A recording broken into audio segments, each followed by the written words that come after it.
gentlemen, boys and girls of all ages, I am Brian Carpenter. A little higher. Is that better? Yeah. All right. Good evening, ladies and gentlemen, boys and girls of all ages. I am Brian Carpenter. I am a former United States Marine and author of Never Ending Battle After Iraq, a Marine Road to Recovery. And here, as you can see, is my buddy boy over here. His name is Farney, and he's my service dog, and obviously comes from a company that I hold close and dear to my heart. But I will get back to that. First and foremost, I want to thank you all for coming out to celebrate Michigan's military. And while I'm on the subject, if you're able to, you're a veteran or active military, could you please stand?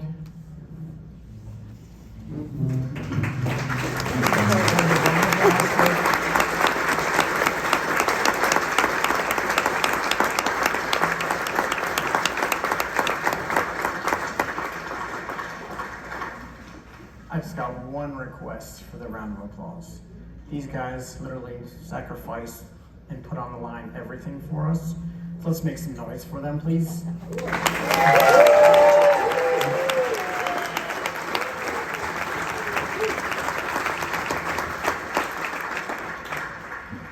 Okay, that's good. Now I'm motivated. Okay. Also, I see some youngsters in the crowd here, which makes me proud because these youngsters are today's youth, but they are tomorrow's leaders. So it's kind of our responsibility to be good examples, be good role models, teach them success and discipline, teach them to reach, chase, and conquer their dreams. Because one day they're going to be running this country and they're going to be taking care of us. So it's up to us to set their success in the future.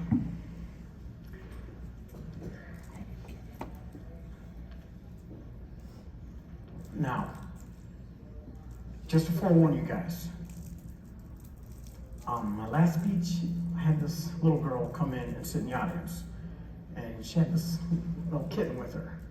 You should have seen the kitten. She's like so cute and cuddly and little tiny little thing.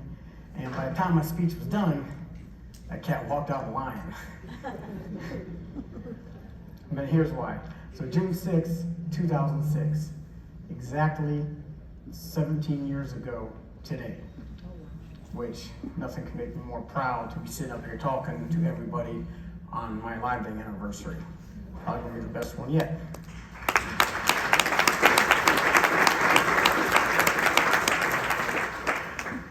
But in June 6, 2006, I hit my second roadside bomb in Fallujah, Iraq, and it put me in a 2.5-week medically induced coma. And of course, I woke up from my coma. I had my Purple Heart ceremony done, and my Purple Heart was done by General Hagee, who was a commandant in the Marine Corps at the time. And then right after that, President Bush came in, took some photos with me, shook my hand, and showed his gratitude and appreciation to me. And then after him, it was Ozzy Osbourne and his band, Tom Selleck, Miss America, Miss Virginia, Cher. So I had a lot of support from very influential people in this country, which was probably the start to a good recovery. In 2008, I was medically discharged on disability from the Marines after all my therapy was done, and I was sent off on my way to adapt to my new life, being highly damaged from war. But for the most part, I could say my recovery was probably the most miraculous recovery you can imagine. Through my recovery, I became a fitness and mixed martial arts trainer, a bouncer in security, an author, speaker, and in 2012, which you go ahead and make fun of me, but I threw out the ceremonial opening pitch for Cleveland Indians, or the Gardens. Okay, so it wasn't too much of a backlash, so at least it's not as competitive as college football, so I can feel safe walking out of the building tonight, not getting beat up. So then shortly after that, I developed the firefighting to be a dream, and I went to the fire academy, got my Fire 2 card to be a full-time firefighter, and then shortly after that, I published my first book. And then I kind of took a hiatus for a while for certain reasons, which I'll get into later as well. And then in 2021, I ended up going to Europe, to Salzburg, Austria, to compete in a World Martial Arts tournament. There were 28 different countries. There was a lot of people per country in this tournament. It was quite a wild, crazy tournament. Well, I brought home 2 championship belts in the 2 divisions that I competed in. And then shortly after I come back from my belts, I was set up to meet President Bush again, which is in your brochure. If you guys seen that, I got to meet him 15 years later, which is pretty cool. He's a hardcore Texas boy, very patriotic, very appreciative of my recovery. And he actually turned his back to everybody in the room and started talking to me, playing with Farney. And then before you know it, he was talking to Farney, playing with Farney, ignoring me as well. He was a great guy. I really, really respect that man. And then shortly after the president thing is where I'm at today. I'm currently training a kid with Down syndrome in boxing and a lifting program, and I have a staged boxing match set up for him to make him a world champion. And then I'm also training a guy who just went into boot camp. He graduated top in his platoon and got a raise. Now he's an AIT, and I'm training another girl that gets bullied in school, working on her fitness and her boxing and self-defense. So I still stay very active with mixed martial arts and fitness training.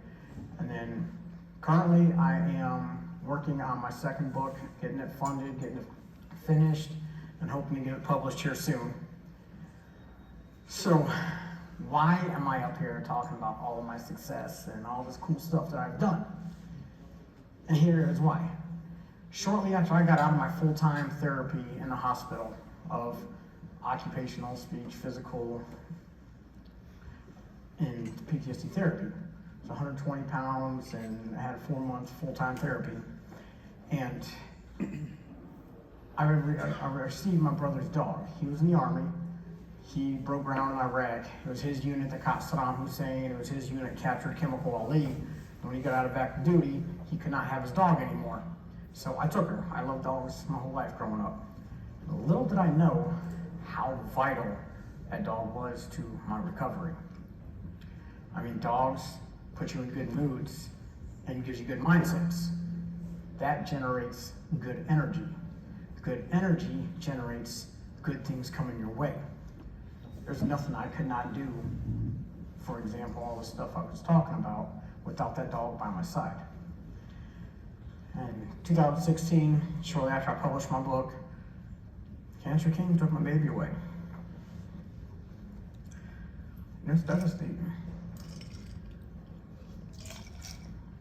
My life started crumbling. All my success, all the stuff quit happening for me. My book took a screeching halt. My financial world was crumbling. I was losing everything. I pushed all my friends, all my family away. And I was on a very self-destructive path down a one-way road to the end. Well, somehow the universe got the word to guardian angels, and they reached out to me.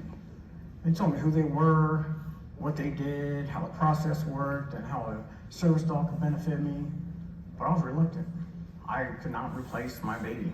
Her name was Jade, by the way. And I mean, my house was still set up like she was not even gone. And I still saw her image in my house every day, all day. So it just wouldn't be fair to me, wouldn't be fair to a service dog, and it wouldn't be fair to my baby if I replace her. So I just kind of backed off a little bit. I was like, you know what? Life's eventually gonna let up on me and lighten up a little bit. Because the motto goes, when you're at rock bottom, the only way is up. But to me, this is a different case. Life just kept hammering down on me and kept me at rock bottom. So for some God-given reason, the universe had guardian angels keep their eyes on me. They kept tabs on me. And when enough was enough, they reached back out to me. And the statement from Miranda Jacobs, which is one of the head coordinators that you talk to if you ever contacted them, but the statement she made literally will live with me for the rest of my life because it literally changed and saved my life. She goes, Brian, just let us get you sponsored. We pay for your flight. We pay for your rental car. We pay for your hotel. We pay for the dog. Come do the 10-day training, get certified, and go home and try the service dog thing out. If things don't work out, no harm, no foul. We will come get the dog. We will retrain them. We will repair them with another veteran or first responder. So I'm like, okay, there's nothing to lose. Nothing's going to get hurt. No one's going to get bothered. So I was like, let's do it. Let me tell you, probably the best decision of my life.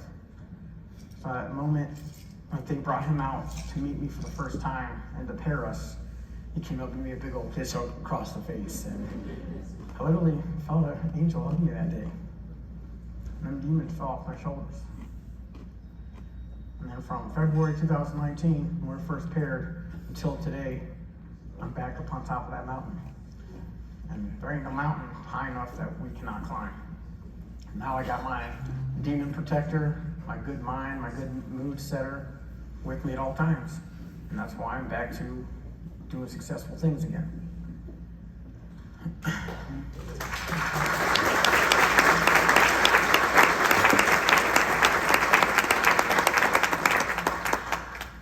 So as Carol said, 0 suicides that they have helped with all the veterans and first responders they have helped. But I don't know if you did know, Guardian Angels started out a small little company in Florida 13 years ago. And they got so carried away and was enjoying helping veterans and first responders, and helping them out so much and saving so many lives that they expanded as much as they could with the area that they were allotted in. And it was still not enough. And they ended up getting a little bit of a waiting list. I was out to a year, I think, waiting list.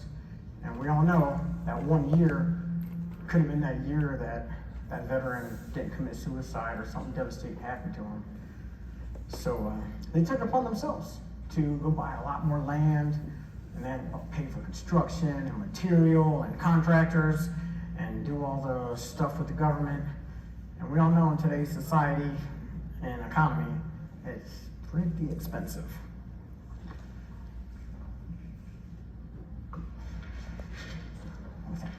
What'd you say? Oh, okay. Okay, so sorry about that. Farney just reminded me to tell you guys. So if anybody, if you haven't already, would like to get involved, we got a few ways that we can be involved. If you know a vet or know of a vet or a first responder, or you know somebody that has or knows a vet or a first responder, and they are struggling and in dire need of help, please, please, please get in contact with Guardian Angels. Come here.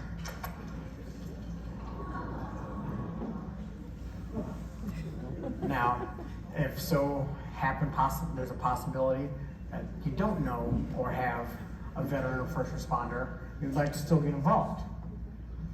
You can donate. You can donate $1. You can donate $100 million. Every penny would be highly appreciated by me, Guardian Angels, any future veteran or first responder, especially Farney boy over here, Mr. Attention Whore. Would greatly appreciate it. And if that's not even rewarding enough, maybe you want to become a sponsor. You get to name the dog, and then you're technically going to be adopting a veteran or a first responder who literally sacrificed everything, put everything on the line for us. And you're going to know, wake up every morning, you are saving his or her life if you become a sponsor. And I kind of want to do a little challenge because I don't think it's happened yet. I was like, what if somebody actually did all three? Like they referred a veteran, and then they turned around and sponsored the veteran, and then they gave a bunch of money to train the veteran. So that was always a challenge I wanted to try, but that's pretty expensive to do.